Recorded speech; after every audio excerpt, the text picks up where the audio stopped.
Antes de hacer una narración de lo que estamos viviendo nosotros, ¿cierto? En Quilpué, que es réplica de lo que acontece en Viña, gran parte de lo que dijo la señora Iris es réplica en Quilpué también, ¿ya? Me gustaría así mencionar que a mí se me preguntó como 6 veces mi nombre y mi apellido antes de estar acá, es la primera vez que estoy, ¿ya? No conozco a todos los que están sentados en la mesa y nada, yo creo que deberían considerar, ¿cierto? En una próxima oportunidad que llegan al menos los nombres y quiénes son, porque yo no sé si hay un diputado, por ejemplo, de Quilpué, ¿cierto? Del distrito, y tampoco sé con quién estoy conversando, ¿ya? Tomando también en aquello consideración de que esto vaya a tener alguna respuesta. Dicho eso, nosotros en Quilpué, como decimos, tenemos casi algo similar en todo lo que está aconteciendo en estos casi 2 meses y medio de los incendios, ¿ya? En donde hay temas ciertos que mencionó la señora Iris y que ya no voy a hacer una repasada porque es tal cual lo que acontece en Quilpué. En lo que sí voy a hacer una repasada es que finalmente nosotros la sensación que tenemos como vecinos, ¿cierto? Como pobladores, en nuestra gran mayoría no profesionales, pero sí con la disposición y además, ¿cierto?, con la voluntad de tener un buen diálogo con las autoridades, ¿ya? Nos hemos visto afectados no solamente a través de estos incendios, ¿cierto?, en donde nosotros perdimos nuestras casas, sino que además perdimos familiares, perdimos animales también, ¿ya? Tomando en consideración lo que aconteció ayer afuera del Congreso, y también perdimos la tranquilidad emocional, ¿ya? Cuando aquí a veces tanto los vecinos y nosotros a quienes representamos dicen y en su gran mayoría sin la necesidad que hayan sido algunas personas que le hicieron ver eso, sino que porque ellos lo sienten, lo palpan, ¿cierto?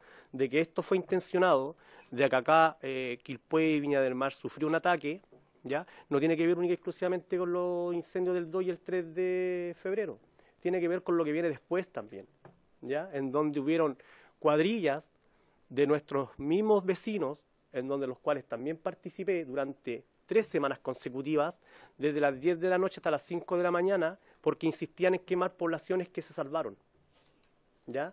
A mi madre se le quemó la casa en Pompeya Sur, que se quemó todo, y en donde estamos de allegado en este momento, que es en la casa de mi hija, a nosotros el fuego nos atacó el día sábado a las 3:30 de la tarde y estuvo todo el día hasta las 9 de la noche. A las 13:30 horas nosotros no teníamos agua. Y ese patrón se repite en todas las poblaciones que fueron quemadas. Todas. No hay ninguna que los vecinos nos digan, ¿sabes, Manuel? Le pasó solamente a ustedes aquello de que hayan cortado el agua 2 horas antes. Pasó en todos lados, ¿ya?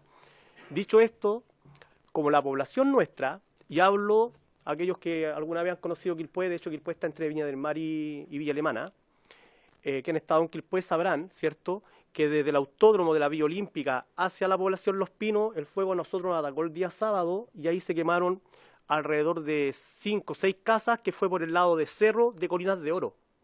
Todas las otras casas, que eran muchas poblaciones, ya logramos salvarlas entre vecinos que vinieron de otras poblaciones también, ya aquel día en donde luchamos con el fuego, literal, nosotros luchamos contra el fuego, en pantalón corto y polera, junto a bomberos, junto a particulares que llegaron con sus camiones aljibe, pero en un momento nosotros nos vimos sobrepasados por el fuego, salvamos 3 casas y ¿saben con qué lo apagamos?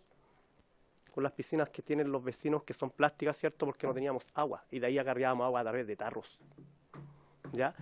La sensación que viene después sobre el tema de que a nosotros, ¿cierto?, se nos hizo necesario estar en las calles durante 3 semanas consecutivas y no solamente en la zona nuestra, que era el punto 1 según las mismas Fuerzas Armadas, ¿ya? Ellos nos dijeron a nosotros, en conjunto con Carabineros, esta es la zona que se prioriza, ¿cierto?, independiente de todos los otros puntos, porque acá esto no fue quemado. E intentaron quemarnos muchas veces e incluso diciéndonos que habían encontrado acelerante. Es decir, esto no es invento nuestro, ¿ya? Esto no lo queremos dejar plasmado acá con la única necesidad o intención, ¿cierto?, de que se sensibilice, de que se alarme o lo que sea, ¿cierto? O se termine por confundir en la información. No es nuestra intención y tampoco tendría ninguna lógica en base a lo que nosotros necesitamos. Ya es una realidad, lo vivimos así 3 semanas después incluso del incendio.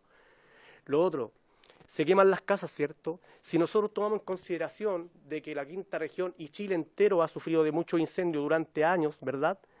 quizás nos quedaríamos solamente con esa sensación de que fue un incendio. Lastimosamente se nos quemaron nuestras casas a través de este accidente. Pero resulta que nosotros capeamos el fuego, ¿cierto? Muchas casas se quemaron y nos viene solamente el darnos el ánimo de levantarnos, de volver a reconstruir con lo que podamos, sino que además tenemos que estar pendientes, por ejemplo, de lo que pasa en los asentamientos irregulares, de que el día de mañana que se vuelva a reconstruir, ¿cierto?, estas personas sean desalojadas. Cuando nosotros hablamos de los asentamientos irregulares, sé que la palabra, ¿cierto?, asusta, golpea porque tiene una estigmatización súper grande.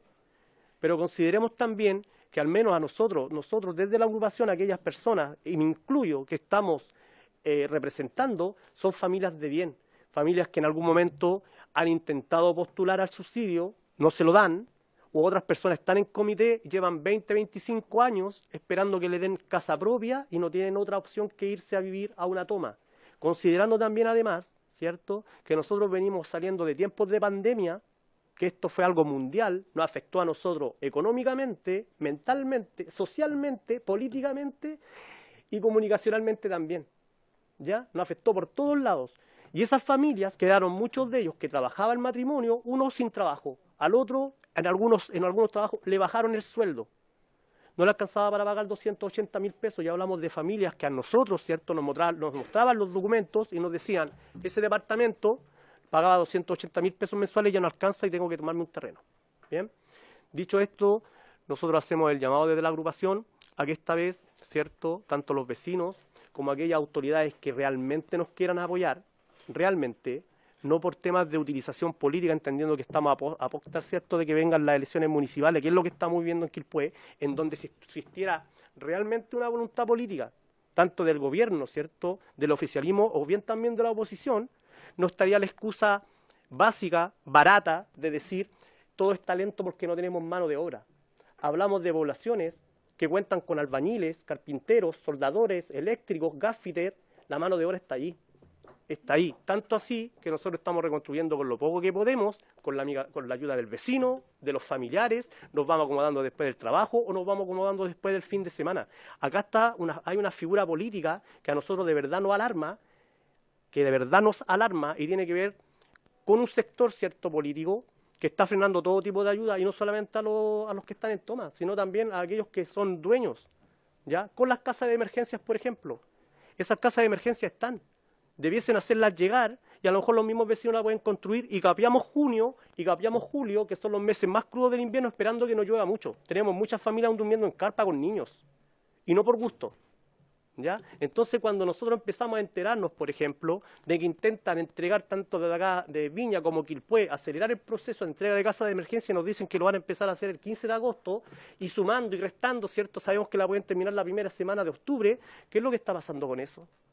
¿Por qué esta vez no se hace una excepción, ¿cierto?, desde esos aparatos políticos que necesitan quedar bien con la población, cuando estamos considerando que tenemos 2 meses en lo que vamos a estar en riesgo y a lo mejor capaz que hasta aumenten las muertes de tercera edad que tenemos nosotros viviendo en carpas, muertes de niños? Yo no sé si ustedes son padres acá, ¿ya?, abuelos quizás. A veces empatizar es complejo, es sumamente complejo, sobre todo cuando no vivimos las cosas. Pero piensen en esto, tenemos niños que no tienen cómo ir al colegio, no tienen dónde bañarse. Hay mamitas que se están bañando en los baños químicos. Y nosotros no estamos pidiendo que nos den las cosas gratis como siempre se hace ver. Lo que estamos pidiendo es que nos den las herramientas para poder construir la casa, o al menos terminarla. Porque si bien es cierto, hay muchas reconstrucciones que después se han parado muchas casas, la han parado solamente en una primera etapa, en donde han hecho el piso, el perímetro y el techo. No hay divisiones, no hay forro, no hay electricidad, no hay agua, no hay nada. Y las carpas se cambiaron del terreno, ¿cierto?, de la tierra, adentro de la casa, porque ese techo al menos cubre las carpas. Y para finalizar, es bien importante también, ¿cierto?, dentro de esa sensibilidad que quizás a veces nos cuesta tanto, que tomemos en consideración algo. Nosotros no podemos permitir la cultura de la pobreza, no la podemos permitir. Y nuestros niños, tanto en Quilpué como en Viña del Mar, se están levantando los días de semana de sus carpas, salen al patio para ir al colegio y lo único que ven son más carpas. Y el sábado y el domingo, que a lo mejor pudiesen en algún momento, ¿cierto?, quedarse acostaditos hasta un poco más tarde, se están levantando porque el frío no los deja estar en las carpas. Y eso a nosotros nos preocupa, porque ¿qué proyección puede tener un niño? ¿Qué visión a futuro? Si en su alrededor lo único que ve es pobreza. Eso, presidente. Muchas gracias.